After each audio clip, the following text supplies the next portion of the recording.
Chers amis, chers abonnés, vidéo spectateurs, bonjour et bienvenue dans mon univers.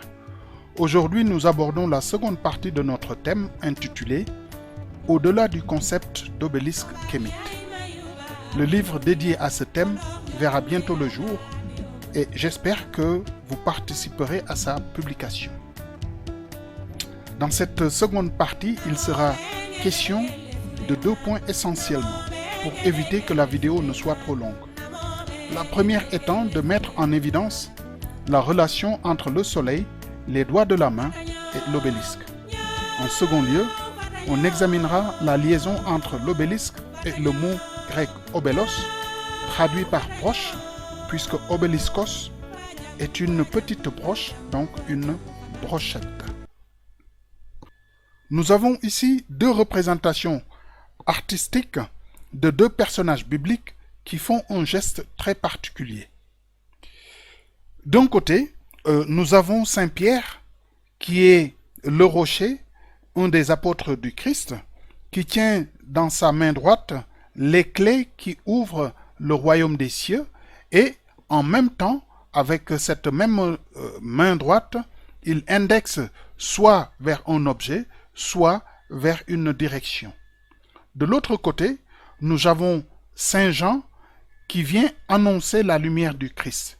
Lui aussi, il pointe son index droit vers le ciel. Que veut dire tout ceci? En tout cas, en sculpture ou en peinture, rien n'est mis au hasard. Et pour ce qui nous concerne, notons que l'obélisque aussi pointe vers le ciel, telle une aiguille qui veut percer un trou et se frayer un passage dans ce ciel. Il faut savoir que le doigt, dans la représentation hiéroglyphique, sert à exprimer beaucoup d'idées. Par exemple, en plus de servir d'unité de mesure, le verbe hay veut dire mesurer. Et le terme djba veut dire montrer du doigt. En sérère ou en wolof, mesurer se dira haïma. Et en wolof, rectitude ou droiture se traduira par djup. Notons aussi que aller tout droit vers un lieu se dira djubal en wolof. Ça veut dire aussi rendre droit. En sérère, piquer avec un objet pointu ou enfoncer un objet pointu dans la matière ou poignarder se traduira par le verbe dib. La grande question est comment dit-on montrer du doigt dans nos langues? La réponse est immédiate. En sérère, on dira dior ou djour ou djohod. En wolof, on dira djohogn. Rappelons que l'obélisque est transcrit par te-re-ne et souvent vocalisé par teken ou les moins talentueux vont dire teken. Peut-on le vocaliser par djohogn ou par tohogn, puisque nous avons le radical consonantique te-re-ne et ici nous avons dje-re-ne.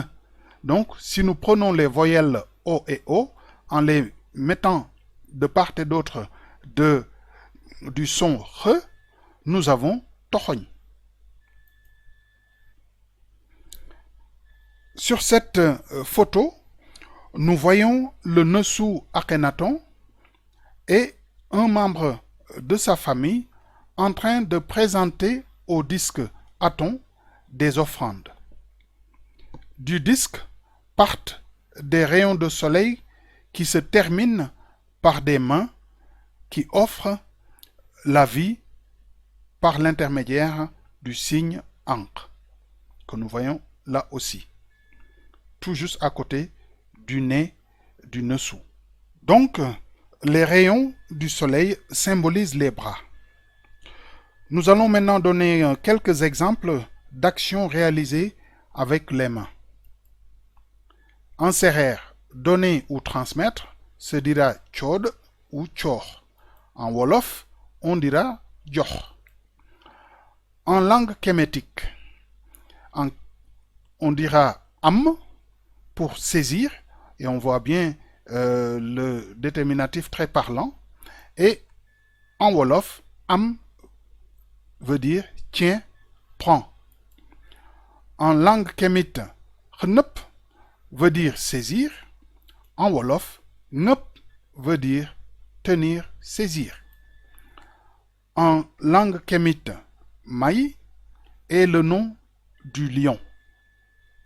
Et pour le moment, retenez que le lion est intrinsèquement lié à l'obélisque. Et nous y reviendrons plus tard.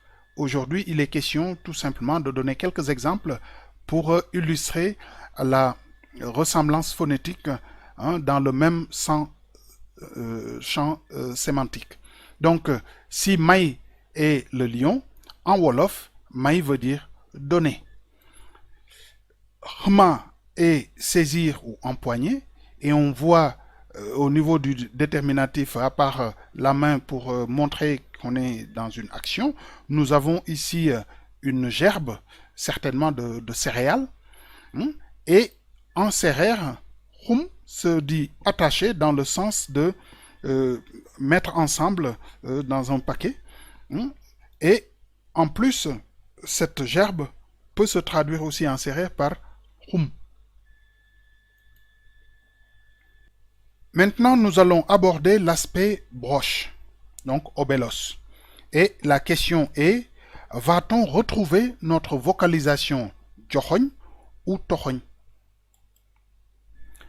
Alors, les Occidentaux comparent l'obélisque à une brochette à rôtir. J'ai envie de rigoler. Vous vous rendez compte? On aura besoin d'un très grand dinosaure pour embrocher et pleinement empiler un obélisque. Bref, ce n'est pas le but du sujet. On revient dans notre sujet en disant que obéliskos est le terme pour brochette en langue grecque. Et ce terme obéliskos vient du terme grec obélos qui veut dire broche. Nous allons maintenant consulter le traducteur de texte en ligne, donc Google Translation, pour savoir si obélos veut uniquement dire la broche. Alors, nous allons écrire obélisque et voir la traduction.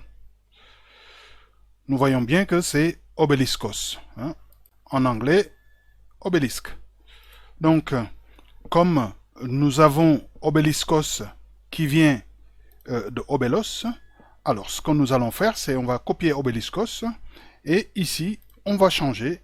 On va mettre du grec et on va inscrire obéliskos et on va retrouver notre terme obélos qui est ici. Et la surprise, c'est que obélos signifie aussi crachat. En anglais, nous avons to spit, or skewer. Et nous voyons bien, nous avons le terme obélos. Maintenant, nous allons voir que veut dire to spit. Nous voyons ici, to spit veut dire cracher, et on regarde en bas, et on se rend compte que nous avons bien traduit le terme, ça veut dire cracher, expectorer, ça veut dire embrocher, donc mettre en broche, ça veut dire aussi pleuvoir légèrement, et nous reviendrons sur ce terme-là dans les vidéos à venir, c'est très important. Nous voyons aussi faire rôtir à la broche, donc nous sommes bien dans cette optique-là de brochette. Donc, en tant que nom, nous avons la broche, la salive, le crachat. Alors, on continue. Skewer, en anglais, nous donne ce terme grec, et nous voyons bien que cela aussi veut dire spit, donc le crachat, et on voit bien qu'un terme alternatif est obélos qui est ici. Et le terme cracher en français va nous donner ce terme-là en grec, et quand on va aller voir ce terme en grec, comment c'est traduit en anglais, eh bien, on retrouve to spit. Et donc, nous avons skewer, spit, et nous avons bien obelos, donc qui est l'équivalent de soubla. Donc, nous voyons bien qu'il existe d'autres manières de traduire le terme broche en langue grecque et que obelos ne signifie pas seulement broche.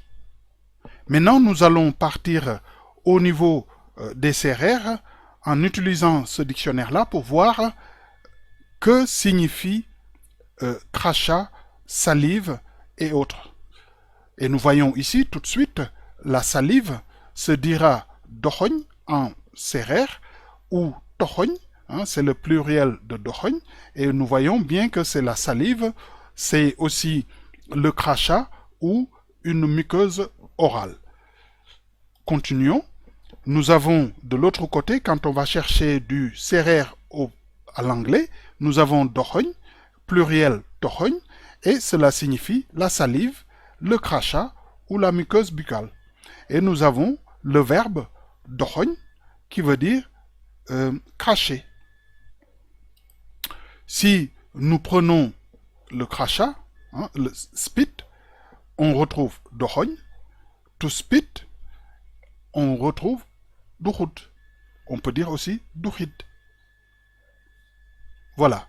Maintenant, nous voyons que le fait de traduire le mot obelos par brochette, ça a été un choix délibéré et ça peut peut-être expliquer pourquoi jusqu'à présent on ne connaît pas la signification réelle des obélisques. Maintenant, nous pouvons retourner dans notre présentation. Récapitulons maintenant ce que nous avons appris. En parlant donc d'obelos, on voit bien que ce n'est pas seulement la broche, mais c'est le crachat, c'est la salive, c'est le verbe cracher, expectorer, embrocher, percer. Nous avons vu aussi qu'en CRR, la salive, le crachat ou la muqueuse buccale se dit dochogne et au pluriel donne tochogne. Encore dans cette même langue, cracher veut dire duchit ou tuchit ou duchut. Et la salive, c'est duchit, hein, qui donne au pluriel tuchit. En parlant de salive et de crachat, la cosmogonie héliopolitaine nous revient en mémoire. Et là, je vais paraphraser les dires du Netjer Atum. J'ai craché chou et j'ai expectoré tefnout. Donc nous voyons apparaître la notion de jumeaux, puisque chou et tefnout sont les jumeaux d'Atum. Mais en plus, chou et tefnout sont souvent assimilés à une paire de lions. Donc nous voyons cette relation entre le lion et les jumeaux et aussi l'obélisque. Mais ce sera un thème séparé dans les vidéos à venir. Pour le moment, nous avons eu la chance d'établir que Tehne, qui veut dire obélisque, pourrait être vocalisé tochogne et signifierait dans ce cas-là salive, crachat, ou en tout cas un rejet de liquide, une sécrétion de liquide. La grande question, encore une fois, comme nous aimons les grandes questions, c'est comment je vais m'assurer de la bonne traduction. En langue kémite, il existe deux mots homographes au terme tehne. Voici le premier mot qui a pour sens blessé et particulièrement blessé à l'œil. Alors, généralement, quand on a un objet étranger dans l'œil ou quand on éprouve un inconfort ou une blessure à l'œil, notre réaction naturelle est de nous frotter l'œil ceci pour provoquer la sécrétion de larmes qui vont essuyer l'œil concerné et enlever ou neutraliser l'inconfort. Alors, cette action de frotter l'œil se dit, attention, en séeréer ou en wolof,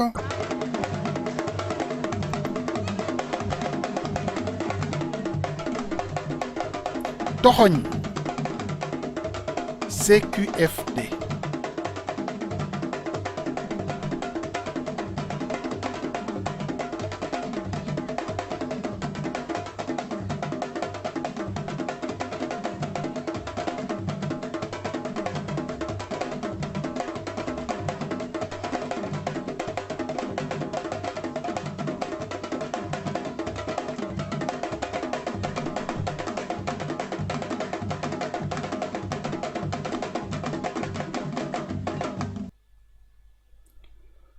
Donc, en conclusion pour cette seconde partie de la présentation, on peut affirmer avec confiance que le terme kémite translittéré te-re-ne est traduit en langue grecque par obelos, terme qui signifie broche, brochette, peut aussi signifier crachat, salive et peut bien être phonétisé par joxoñ ou toxoñ. Dans la troisième partie à venir, nous aborderons le second mot homographe du terme te-re-ne pour boucler la boucle. D'ici là, je vous remercie d'avance pour votre soutien et vous donne rendez-vous à la partie 3. Partagez.